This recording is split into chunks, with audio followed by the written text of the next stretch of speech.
Hello दोस्तों, स्वागत है आपका अपने चैनल तैयारी कर लो में। तो आज की वीडियो में हम लेकर आए हैं आदिकाल हिंदी साहित्य के प्रमुख तत्व।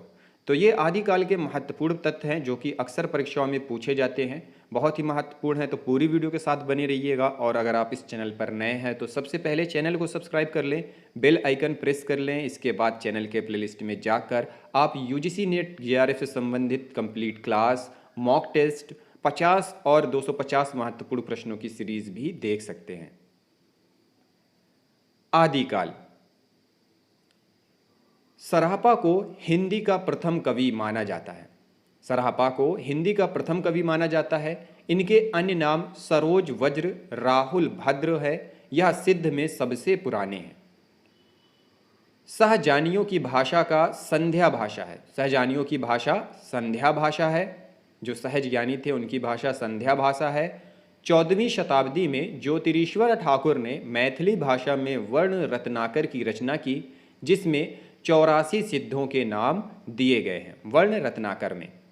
बच्चन सिंह ने लिखा है, आक्रोश की भाषा का पहला प्रयोग सराहपा में ही दिखाई देता है।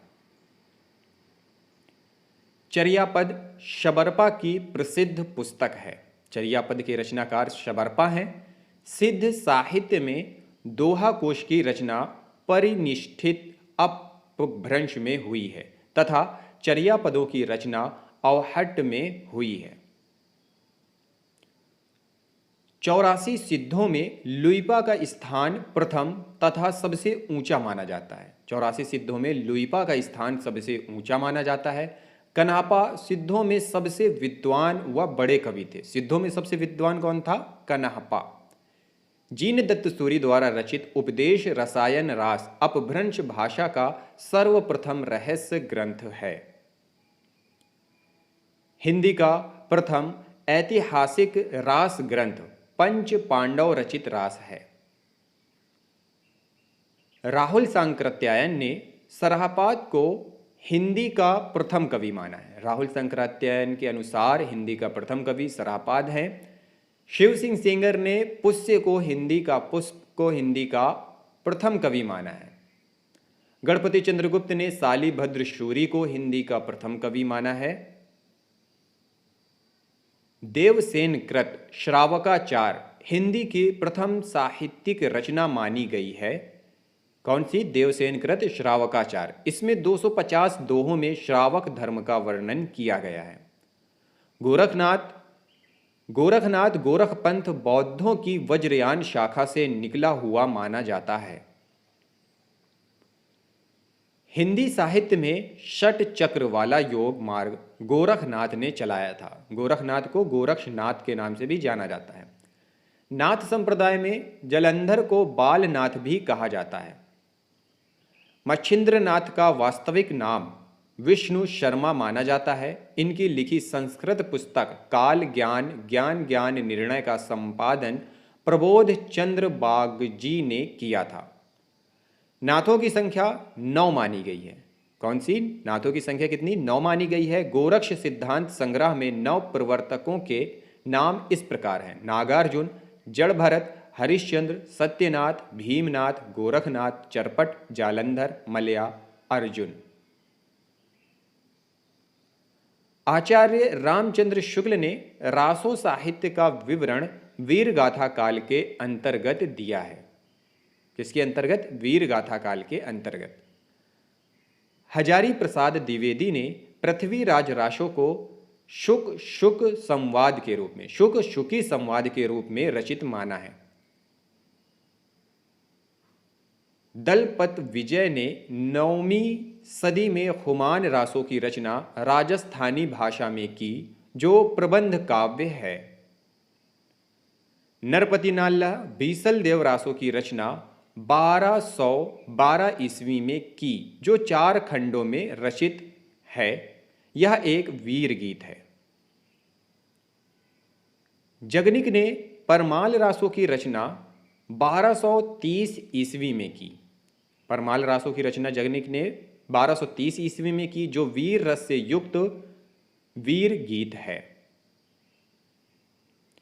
विद्यापति के गुरु का नाम पंडित हरि मिश्र था। विद्यापति जी के गुरु का नाम पंडित हरि मिश्र था। बच्चन सिंह ने विद्यापति को जातीय कवि कहा है। विद्यापति शैव संप्रदाय के कवि थे। विद्यापति का संप्रदाय कौन सा था? शैव संप्रदाय। अमीर खुसरो का वास्तविक नाम अबुल हसन था। चंद्रधर शर्मा गुलेरी, राहुल सांकृत्यायन एवं रामचंद्र शुक्ल अपभ्रंश को पुरानी हिंदी मानते हैं। बीसलदेव रासो में शाकंभरी नरेश बीसलदेव एवं भोज परमार की पुत्री राजमती के विवाह और पुनर्मिलन का वर्णन है। यह प्रधानता श्रृंगारी काव्य है। विद्यापति की कीर्तिलता ऐतिहासिक महत्व का प्रबंध काव्य है। इसमें कीर्ति सिंह द्वारा अपने पिता का बदला लेने का वर्णन है। इसमें कवि ने जौनपुर नगर का यथार्थ वर्णन किया है। कीर्ति पताका का अभी तक केवल सूचना मात्र है।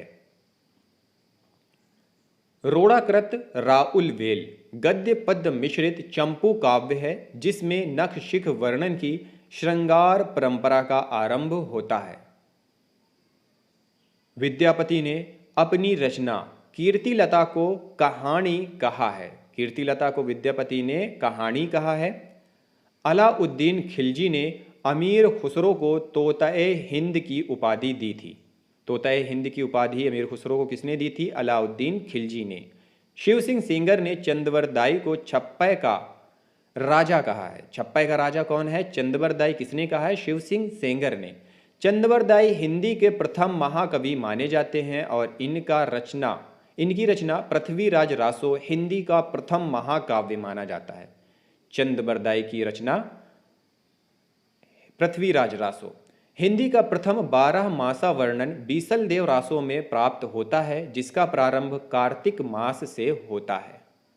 तो दोस्तों यह थे कुछ प्रमुख तथ्य थे। अगर आपको पसंद आए हों तो लाइक करें, वीडियो को ज़्यादा से ज़्यादा शेयर करें। अगली वीडियो में अगले टॉपिक के साथ फिर से हाजिर होते हैं। इस वीडियो को देखने के लिए आप सभी लोगों का बहुत बहुत धन्यवाद।